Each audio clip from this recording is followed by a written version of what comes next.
I stopped looking at Bluetooth headphones for a few months there, and actually during that time I gave away the grand majority of pairs of Bluetooth headphones that I owned. Friends, family, coworkers, basically anybody that came along and said, man, I could use a pair of Bluetooth headphones, left my home with a pair. So maybe I'll review a pair here and there. A company called, I think it's Earto, reached out and said, we make an awesome pair, and taking a look at them over on Amazon. These are the Earto E6. They're available for about $62. It says the retail price is $99.99, but the things that really stand out to me here, they have APT-X or APT-X, they have noise isolation for the microphone, and 24 hours of playback time. And here they are in front of us, the Earto E6 wireless headphones. So without wasting any more of your time, let's jump into it. Here on the back of the box, you can see the layout and specifications, micro USB, 3.5mm headphone jack, microphone, volume down, volume up, back, forward, play and pause buttons. And then the actual specs down here at the bottom, it says the talk time's 25 hours, 900 hours of standby time, 24 hours of music playback time, with a wireless range of 10 meters, frequency response of 20 Hz to 20 kHz, and so on and so forth forever.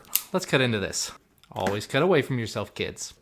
There you go. So far, pretty minimalist in the packaging. There's the headphones, micro USB to full-size USB, and 3.5mm audio cable, a user manual, and a pretty decent-sized bag, although I'm never going to use a bag. And then we're back to the headphones. Now taking a look on the inside here, if you can see that, it says L on this side and R on that side, so it does let you know. Again, on the bottom, there's that micro USB, 3.5mm jack, your mic, which should have noise isolation, all the buttons here on the side, the play, pause, next, and previous, volume up, volume down, and it says this is actually a little LED indicator, which we'll see in a minute. On the other side, these look like buttons, but they are not buttons. In terms of the design, the top band is plastic with a sort of a foam material on the inside. This section down here actually feels like it's metal, but the cups are all plastic with what they're calling a silky protein leather on the ear cups. Let's see how they feel. All right, well, these are supposed to be over ear, and they are going over my ear. There's not a huge amount of extra space in there, but they are definitely going over the ear. And so far, just initial putting them on, they feel comfortable. I don't think they'll get too hot, and they don't put any real pressure on that feels like it's going to hurt, so good stuff there. Let's go ahead and get them turned on and paired up, though. Oh, and the blue light is flashing there. And now it's flashing blue and red because I held it long enough. And on my device, I saw the E6, so I am pairing with it now. And I heard it make a noise, and it is connected. Now, the cool thing about this, in addition to offering APT-X, it's Bluetooth 4.1, so this should be able to pair with multiple devices. I'm not going to pair it up with multiple devices at the moment, just want to test it out. But if you do want to, there's the instructions for how to do it 2 devices at once. And unfortunately, I don't think the device I'm using does APT-X, so I'm not going to be able to get the absolute best quality out of these, but we'll give it a shot. So let's see how they sound. Not bad so far. I can't hear anything. I can't hear myself speaking.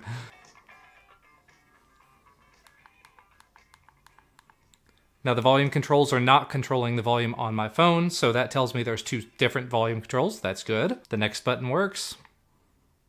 The previous button works. And actually the background hiss that I hear out of a lot of pairs of Bluetooth headphones doesn't appear to be there. Meaning when I pause the track, usually there's like 2 to 3 seconds, sometimes more, where you'll hear that background hiss. I'm not hearing that, so that's a good thing. It's got a lot of bass to it. It's not overpowering, but it's definitely there. And when I kick it up, it really does sort of pack a punch. And it's good, clear sound. I'm no audiophile, but let's say I'm enjoying what I'm listening to. And looking at the meters on my little audio gauge over there, I can see that there is some sound leakage. Of course, I am listening to this at a pretty decent level. Let's try some classical. Yeah, the high end sounds really nice. It's not tinny, it's not bad in any way that I can really tell. And the mid-range sounds good as well. And the bass doesn't sound muddy. So throughout the range, the different tracks that I've tested it with, it sounds good. Now we'll let you guys listen a little bit if we can.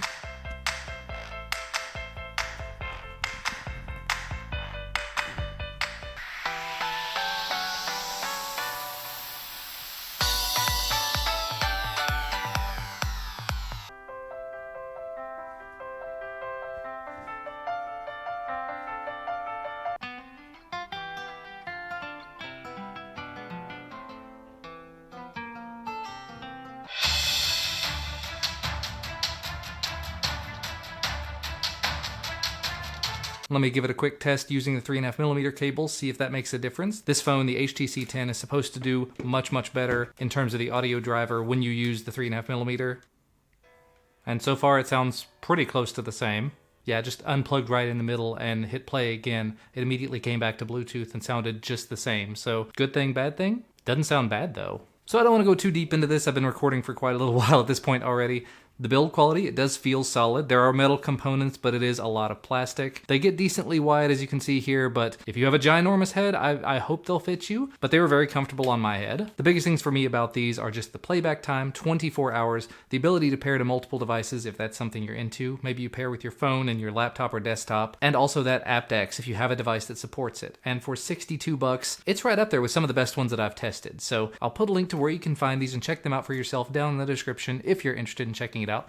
But if you like this video, make sure you hit that like button down below the video. And if you want to get notified whenever I put out a new video, make sure you're subscribed to the channel by clicking the subscribe button. And also check the little bell there to get notified whenever I do put them out so you don't have to come back to YouTube all the time. You can either get notifications on your phone or your laptop or desktop through the browser. But thank you guys as always for watching, and I'll see you again next time.